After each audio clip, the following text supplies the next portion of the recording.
हमारी मुलाकात एक ऐसे शख्स अजहर से हुई जो निहायत मेहनती है और मैं इसकी मेहनत की अजमत को सलाम पेश करती हूँ।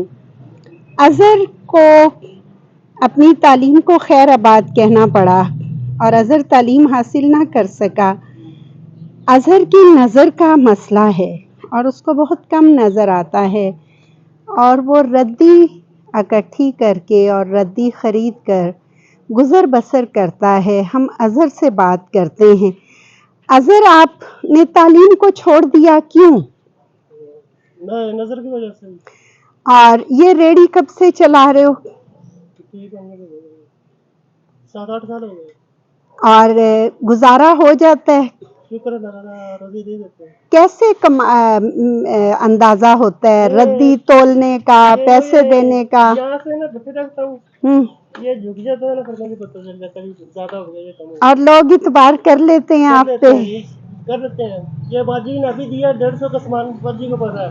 अच्छा सारे करते हैं इतबार। अच्छा, चलें, जाहिर सी बात है इतबार पे दुनिया कायम है। और इतबार पे लोग करते हैं, उनको पता, इसको नजर नहीं आता, तो सारा पता है लोगों को। अच्छा, आप शादीशुदा हैं? नहीं, वो शादी हुई थी, फिर वो तलाक हो गई। और वो बेगम भी छोड़ गई? नजर की वजह से तो बस ना। कभी हुकूमत की तरफ से कोई इमदाद, कोई नहीं, कुछ भी नहीं? वालिदैन हयात हैं? नहीं, वो तो अब भाई है, भाई के साथ हो। अच्छा, भाई के साथ रहते हैं। चले, मैं इस बच्चे को सलाम पेश करती हूँ, इसकी हिम्मत को दाद देती हूँ, लेकिन हुकूमती सतह पर ऐसे बच्चों के लिए आवाज़ बनने की और गवर्नमेंट को पॉलिसियाँ बनाने की ज़रूरत है। इस बच्चे की चेहरे की मायूसी बता रही है कि वो हालात से किस कदर परेशान है।